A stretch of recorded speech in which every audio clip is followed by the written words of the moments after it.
tunggu nah.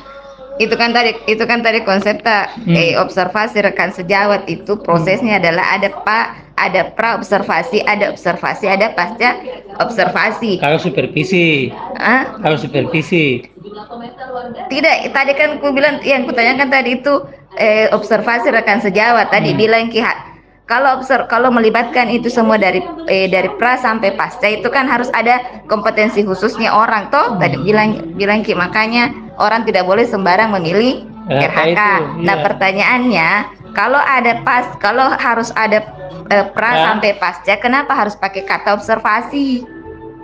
observasi dia gunakan ke di situ di PM observasi rekan sejawat. Observasi rekan sejawat.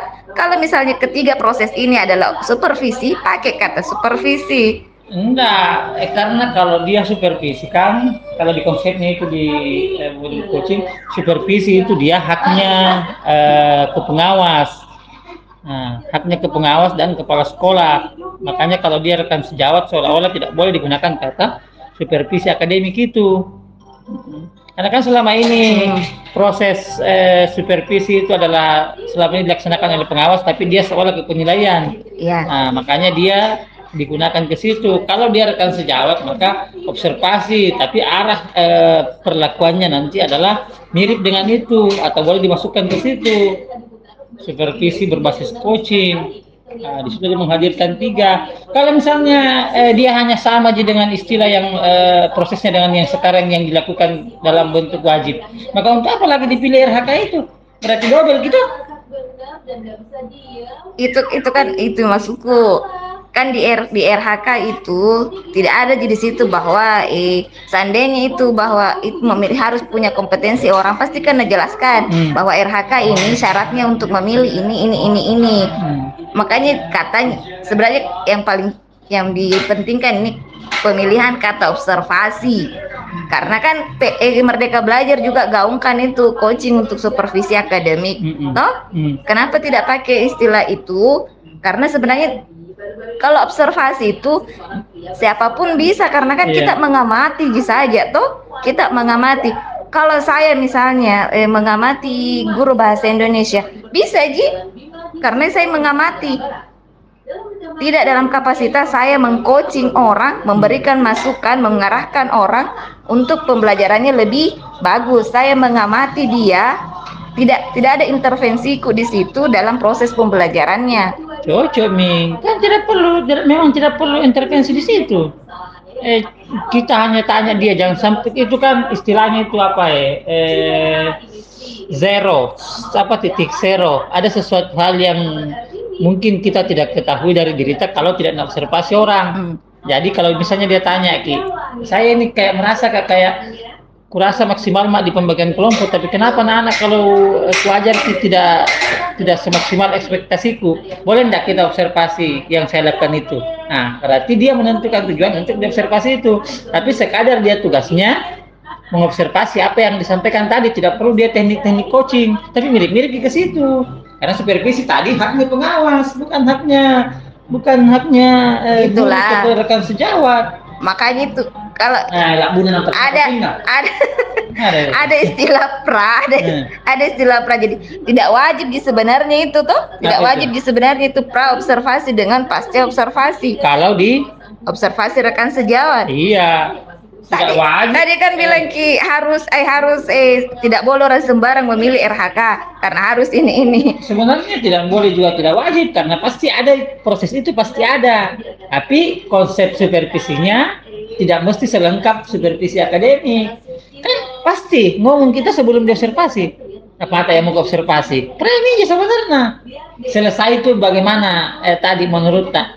Kalau di konsep coaching kan pasca observasi itu bukan supervisor yang menyampaikan hasil observasinya, tapi dia tanya dulu ke supervisinya. Tadi dari hal yang ibu lakukan terkait yang saya amati, bagaimana tanggapan ibu? Nah, contohnya, nah, dilakukan dulu seperti itu. Kalau misalnya diobservasi di terakhir itu apa yang dimasukkan? RTL atau rekomendasi? Lebih ke RTL.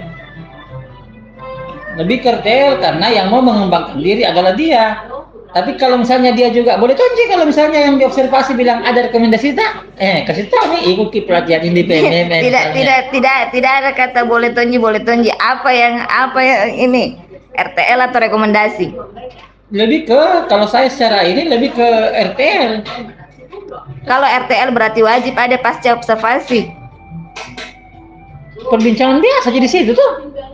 Pasca observasi pasti ada. Karena kalau sudah orang diobservasi pasti ada kegiatan di pasca, bincang-bincang kah, baru ditanya, kalau tidak sadari bilang seperti itu. Kalau dia minta, ada nggak saran tak apa yang saya anukan, berarti kita merekomendasikan tuh. Tidak ada KKT yang bisa mewakili 3 proses itu.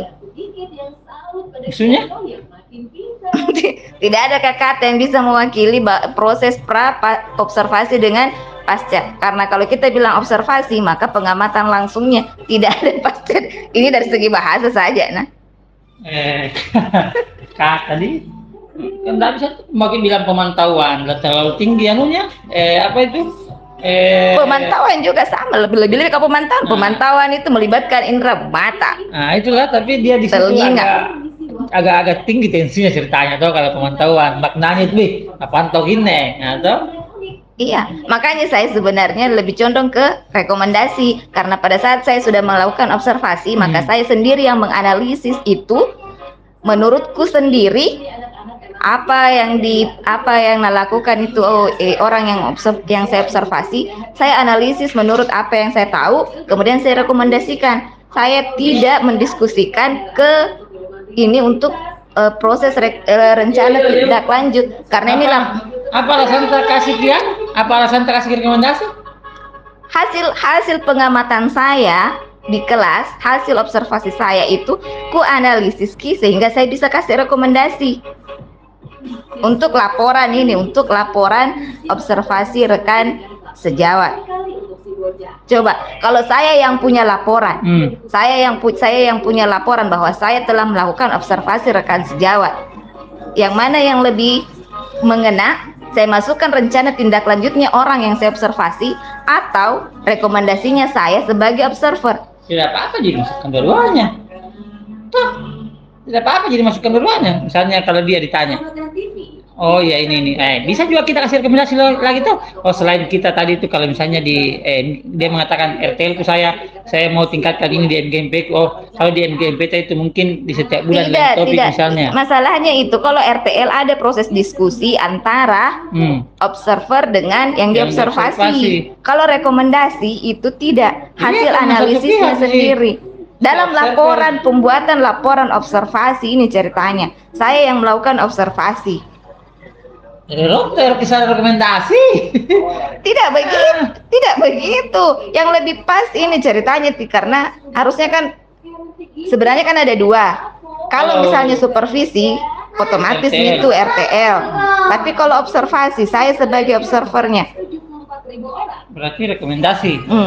Sama dengan kalau misalnya melakukan penelitian toh, anggaplah yang diteliti tidak interaksi timbal balik dengan kita ceritanya. Tapi bagaimana? Kenapa kira-kira kita yang kasih rekomendasi padahal di awal dia minta untuk diobservasi di bagian yang dia mau tingkatkan? Tidak ada. Makanya saya bilang observasi kan pada saat pengamatan langsung di kelas, tidak ada intervensi sebelumnya. Tidak ada pertemuan sebelumnya. Tidak ada bincang sebelumnya. Observasi di kelas kan ini terkait dengan indikator yang dipilih oleh masing-masing. Pasti jelas nih indikatornya apa yang dipilih teman itu. Tidak, kalau begini, kalau di RHK kan tidak ada tidak ada indikator untuk observasinya. Ada. Misalnya saya pilih instruksi pembelajaran, toh indikatornya misalnya yang pertama saya itu rubriknya bahwa saya mampu apa lagi tuh? Apa yang ingat itu? Itu ada di RHK rekan observasi sejawat. Ya itu apa? Ada di mana itu?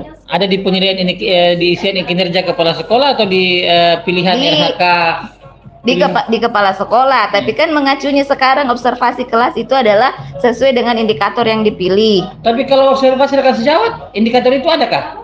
Tidak ada. Tidak ada memang, tapi kan ini di PMM ini, di PMM orang fokusnya ke situ, indikator tak masing-masing. Tidak umum seperti supervisi yang kayak misalnya metode pembelajaran, media pembelajaran. Iya. Kalau supervisi kan jelas, misalnya ada satu titik fokus tak bahwa media pembelajaran yang mau diamati di kelas, toh media tak misalnya. Saya Kalau begitu sebenarnya bukan observasi namanya. Kalau misalnya media saya mau saya mau tingkatkan ya observasi. Kalau observasi itu jelas masuk lagi saja lihat di kelas apa yang dilakukan itu tulis poin-poinnya di situ. Berarti tidak ada dispesifikkan di awal sebelum diobservasi. Kita lihat aja saja proses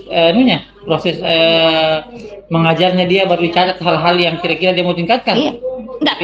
Tidak ada istilah apa yang mau dia tingkatkan. Sebenarnya. Dari mana kita mau menentukan orang rekomendasi kalau tidak ada indikator pada saat kita mau observasi?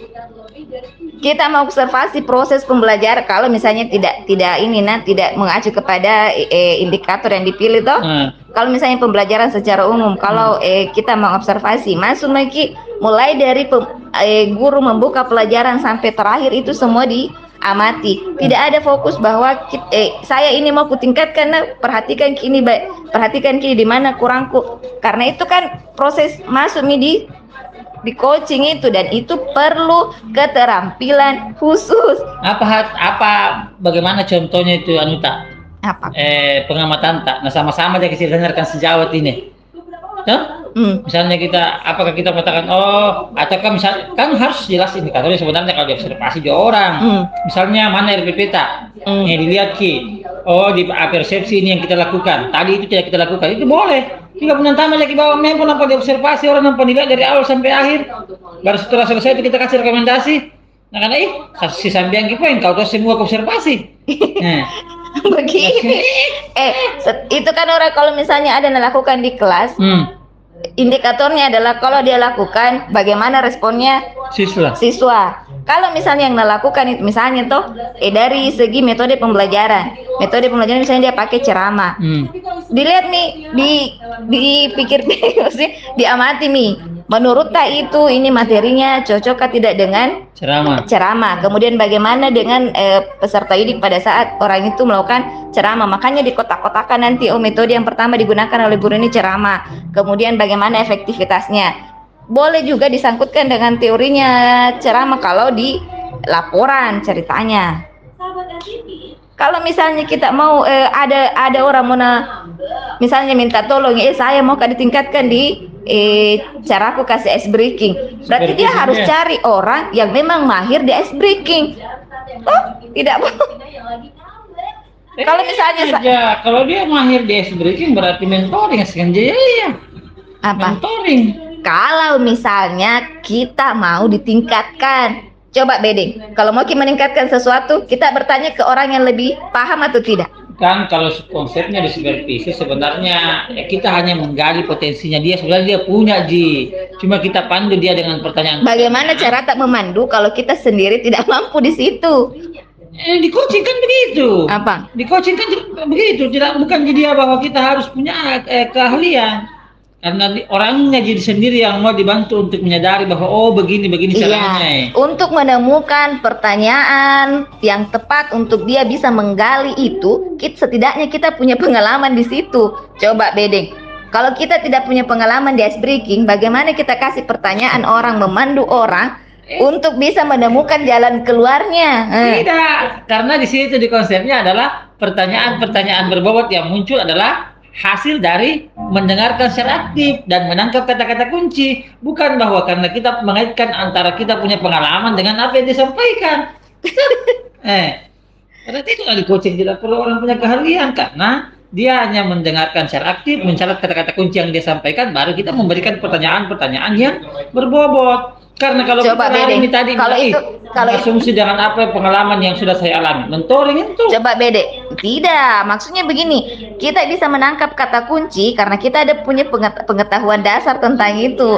Tidak bisa kita menangkap kata kuncinya orang kalau tidak ada pengetahuan tak tentang itu. Nyata menjadi konsep nanjo coaching, nyata menjadi ciri-cirinya kata kunci. Ciri-cirinya kata kunci jo, iya jo ya. Itu yang digunakan. Oh no, tidak ada sama sekali itu. Kata yang dia ucapkan dengan intonasi tertentu. Oh, ini ciri-ciri kata kunci jo.